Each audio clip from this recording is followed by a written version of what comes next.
So, binili ko siya sa thrift store. Ito yung itsura niya. Yung gagawin ko is isa sandpaper ko to, tsaka pipinturahan natin ng puti. Yan.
Okay, this is the finished product.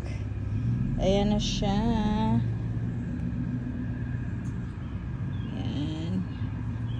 Nilalagyan ko pa siya ng gloss para maging malinis yung dito sa actual na mesa.